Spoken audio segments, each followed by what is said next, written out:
SpaceX made history Thursday night by successfully launching a recycled Falcon 9 rocket back into space. Joining us now is Chelsea Coombs of Rockets Are Cool, here to explain to us why the use of this recycled rocket is such a big deal. Yeah, so last night I was watching live. It was really incredible, the excitement. You could really feel it. Everyone was cheering at SpaceX. But basically what they did, they took this Falcon 9 rocket. It had originally been flown in April 2016 to actually deliver cargo to the International Space Station. It's the stage 1 booster, which has all of the, the engines and all of the fuel. So it's the really heavy part. And basically what's awesome about being able to reuse it is it's probably the most expensive part of any space mission. It takes up about 80% of the entire cost of the mission. So being able to land it again on this drone ship is pretty exciting for the entire space community. How important is this? Many people calling it such a milestone. How important is it to boosting the commercial air industry and expanding it? Right. So basically, there are many companies that are currently trying to do the same. Jeff Bezos's Blue Origin, yes. They are actually doing similar things with reusing their rockets. But SpaceX, it's the first time that they've ever done this. Anybody in the world has ever done this with an orbital class rocket, but it's really important because it allows people to do more missions. So they'll be able to go back up to the International Space Station more often. They'll be able to deliver supplies. The Mars mission is really not too far off in the horizon. It's pretty incredible. How many times can they reuse this? So they've used it once now. Could they go up for another time, a third time, a fourth time? Right, they could actually do that. So last night, Elon Musk, when he was talking, he said that it'd probably be about 10 to 11 times that this rocket could be reused.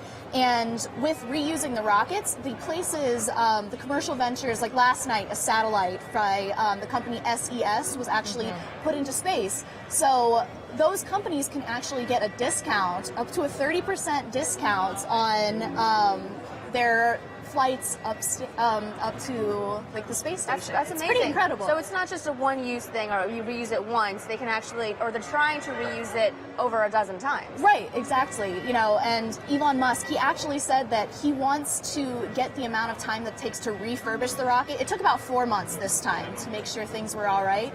But he wants to get it down to 24 hours. That's SpaceX's next goal, which is a pretty lofty goal, but we'll see if they can accomplish it. Can you speak to how safe it is? Of course, a big milestone in the fact that it was the first reusable rocket to actually go up again. Right. So how safe is it?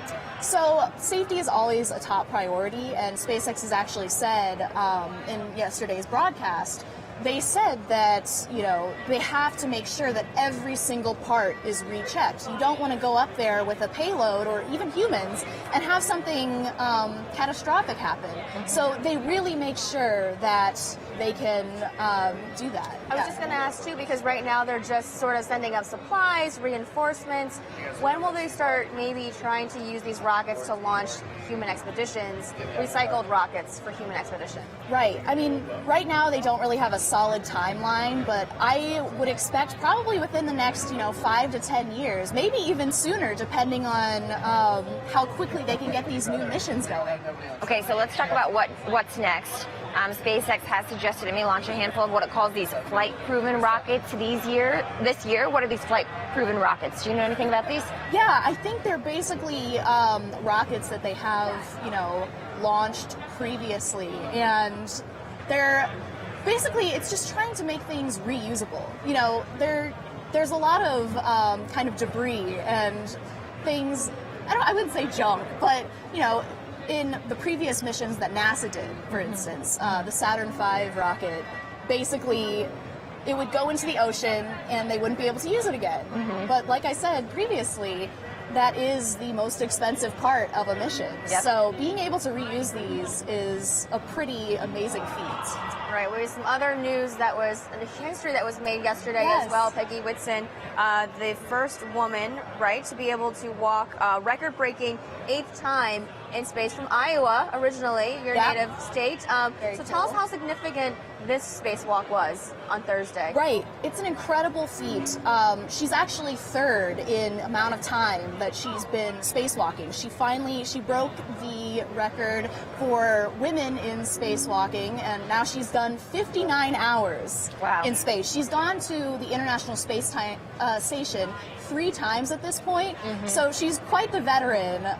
But yesterday, their mission was actually to connect the wiring of this new pressurized system. They had to move it from one part of the International Space Station to the next, and they're preparing actually for private space companies like SpaceX and Boeing to be able to come to the International Space Station and dock. So that's another great, moment for the private space industry is being able to say, okay, we can dock with NASA, we can dock with the International Space Station.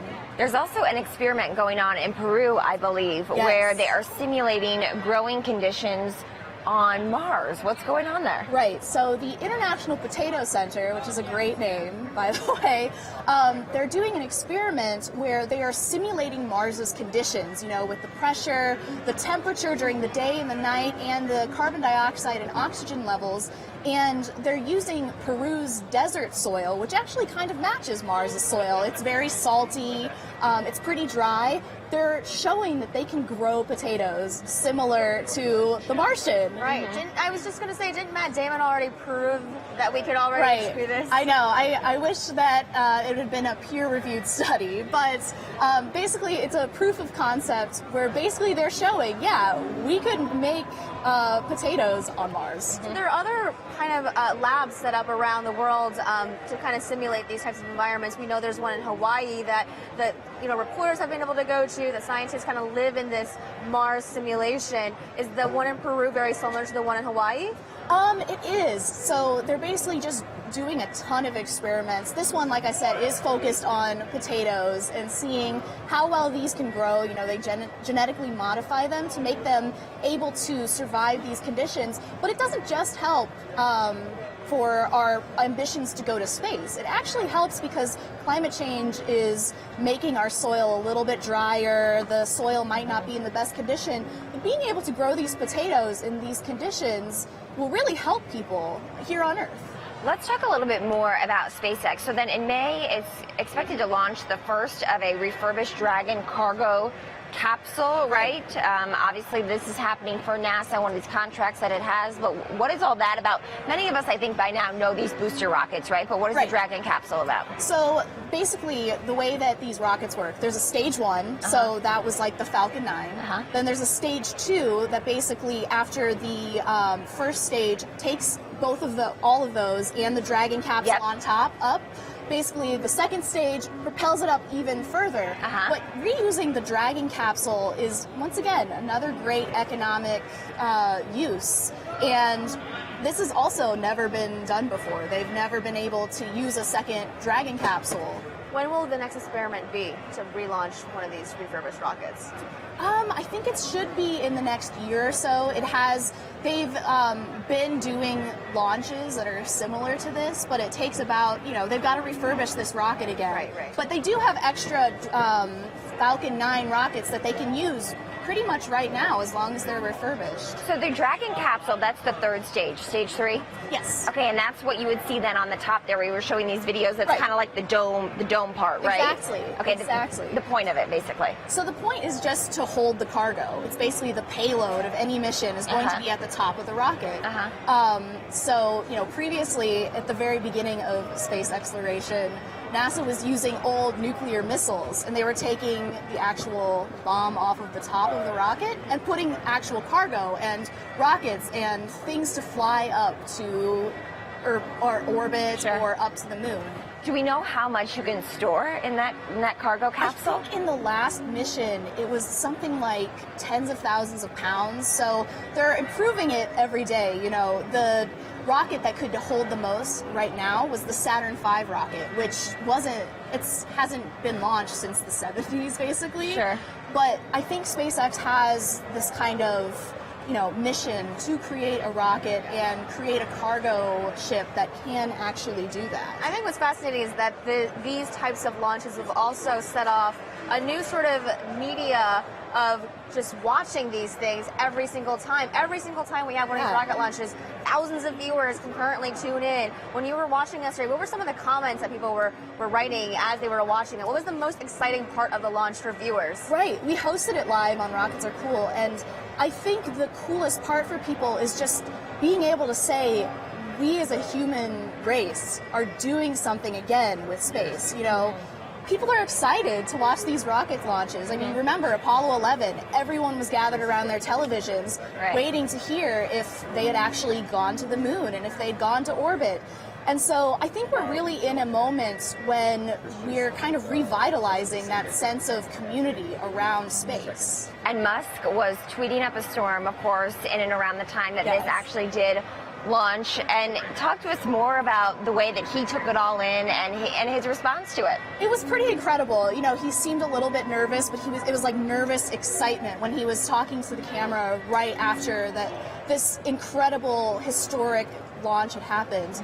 He actually said at one point, I am speechless. And it takes a lot to make Elon Musk speechless, but he is so excited for the potential for SpaceX. He said they've been working toward this goal for 15 years. Wow. So, to see the fruition of all that hard work, it's really incredible. I mean, I can't imagine what they're feeling today. I mean, when you were watching the entire rocket launch, the people at SpaceX, they were just screaming. They were so excited. And, you could tell when a new thing had happened because the room would just swell with this excitement and clapping. And it was pretty incredible to be able to witness that. Right, and we know that obviously Elon is a very busy man. He's got Tesla as well. When you look at the people who are looking at the spacewalks or the rocket launches, is there a lot of overlap in terms of the fan base, people who love Tesla and people who love space? Yeah, there really is. I think anything that Elon Musk kind of touches turns to gold at this point,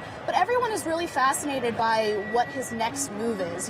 He recently announced that he was going to have this interconnected brain experiment, that's his next goal, but really everybody's excited for some science that's really boundary pushing. I think that's something that, Americans and people worldwide are really looking for at this point. Okay, Chelsea Coombs, thanks so much for joining us this morning. Thank you so much for having me. Thank you. All right, Chelsea Coombs of Rockets Are Cool.